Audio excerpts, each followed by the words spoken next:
How are you? Fine, thank you. Welcome back home. Thank you. I told you that there will be a reception of some sort. How was Kilimanjaro? It was the most outstanding experience of my life, and I feel indestructible. Good. Sit down and come and tell us about it. Yeah, so I told you that you will get a reception, and I think that it's important to share this. I got a text about almost 10 days or 12 days ago from Funmi. And when I looked at it, it said, Governor, I'm going on top of Kilimanjaro. I want to experience the climb. But there's so many citizens from across the world here, and then people are here waiting for them. I feel like an orphan. There's no Nigerian to support me here. But I'm going to make it to the top, and I'm going to come back down. I wished her well, and I said, if you come back down, Lagos will receive you. Welcome back home for me. And I think that Nigerians want to hear what your experience was about.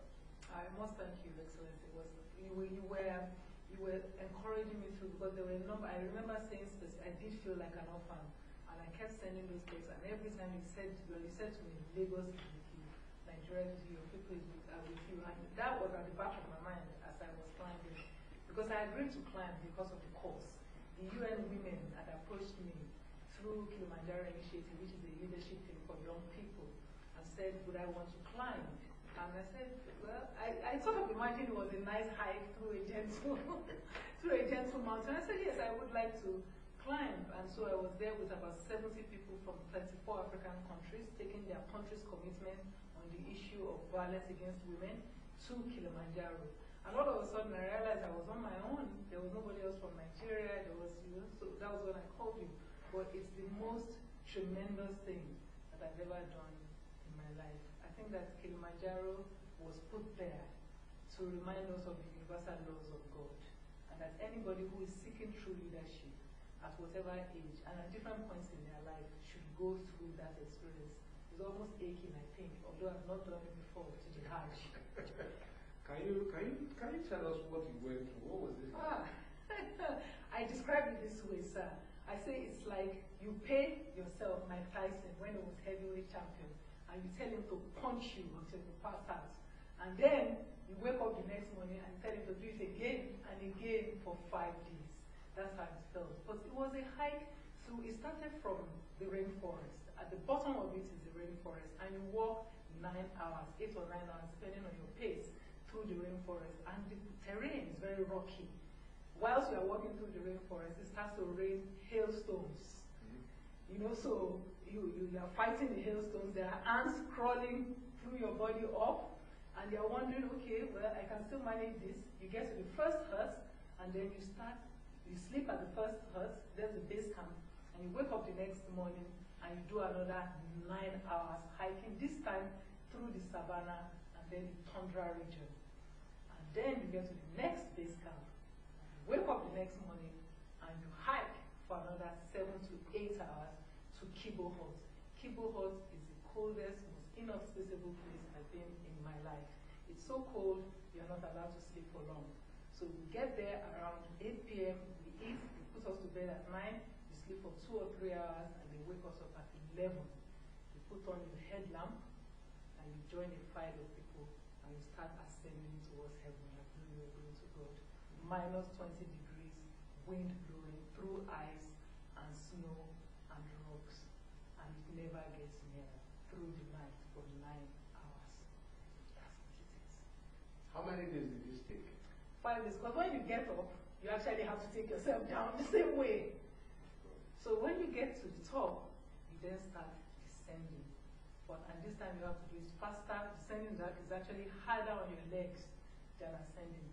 Kilimanjaro has the highest failure rate in the world. 50% of the people who go don't make it up. In fact, I remember reading that Martina Navratilova, who's everybody knows how strong she is, she turned back, she couldn't make it. Because aside from everything else, you get altitude sickness, your head is permanently aching, you have nausea, you have diarrhea, all sorts of things happen to you. It's a very painful experience, but it's also a very enlightening experience. It's really amazing. I think that Nigerian women will appreciate you salute you for a course in aid of their cause. Saying my understanding of this was you agreed to climb to give a voice of expression to issues concerning women, abuse, and violence. It's a cause that Lagos commits to eminently. It's a cause that the Ministry of Women Affairs and Poverty Alleviation has championed under the supervision of the Deputy Governor. Indeed, she was supposed to join me to receive you today, but and it was something I raised in the State Executive Council after you told me that you had come back and we were planning a bigger reception for you, but this is it. And I think that with the vote of over 1,500,000 people behind me, I can say that Lagos welcomes you. Thank you very much. Thank you very much. Well done.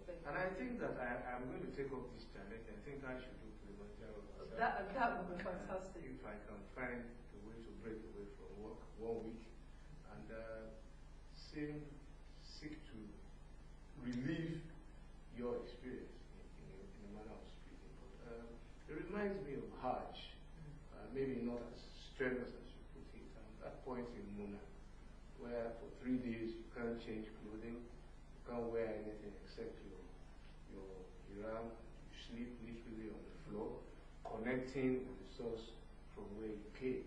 And that's the closest analogy of the experience that I have. But I do congratulate you. I think this is a life-changing experience. And I think that maybe we can work together also with you and any agency to see how we can make this part of the developmental story of our young people. Yes, if I may say so, because I know that the UN would like to get the commitment of Lagos State on paper and put it down in their file as this is what Lagos has committed to do in the area of eradicating violence against women. It's a peculiar task. It's like climbing a mountain because it's not a Nigerian problem. It's a global problem. It's a human problem. However, it's something we can overcome. Personally, for me, I'd like to lead, and Lagos has come in tremendously, far compared to many, many parts of the world in terms of, making the city safe for women. One of the things I'd love to see is to see a police force that knows what to do when there's a case of abuse, particularly of young girls and little girls and boys also. And also to see the issue of rape criminalized. I know already that the Office of the Public Defender for years now has been prosecuting cases on behalf of citizens of the state. Perhaps to get to a stage where even when the parents do not want to press the charges, the state will take up this case so that we have a state where nobody, rape of children in particular, is zero tolerance towards it. We do not allow it at all. And I think that those are the kind of goals that the UN, for example, wants states and governments to subscribe towards. And I'm happy because Lagos is my home and I know Lagos is doing a lot of work in that area. But it's one thing also that I'd like to work with the states towards, as well as to take the current commitment, all the work that the state is doing, and take it and present it so that Nigeria has a voice to see what is happening, at least in this part of the country. And then I would feel that I had succeeded. Well, I will be too glad to do that. And if you let me have an address for communication, we'll put together not only our written commitment to do more, our statement of activity thus far, and we'll drive from there. I think there's serious issues, and the issues that relate to law and order, they relate to the protection of citizens and their assets, and no asset can be much more valuable than the citizens' right, especially women, to their privacy, to their bodies, and to their minds, really, because the devastation is not only physical, it is mental. It scars people for life. And in fact, I think recently I was reading the story of a lady. She's not Nigerian. She's risen from almost nowhere to the pinnacle of her career. That I was reading recently, and from about age, she was a teenager. She constantly abused by the butler that her parents hired. And she didn't know who to tell because the butler kept threatening that he would kill her if she revealed the story. And just reading that story a few days ago, I felt so disgusted. And essentially, this is something that I think that every government should sign up to, not just Lagos alone. And it's something that I'm willing to take beyond the Lagos platform to ventilate at the governors forum to get all governors to sign up in the way that we have committed to the eradication of polio. This is a cause that I think that would lend my support, and whatever assets and resources Lagos can muster to make it a real success and make your climb really worth it. Thank you, sir.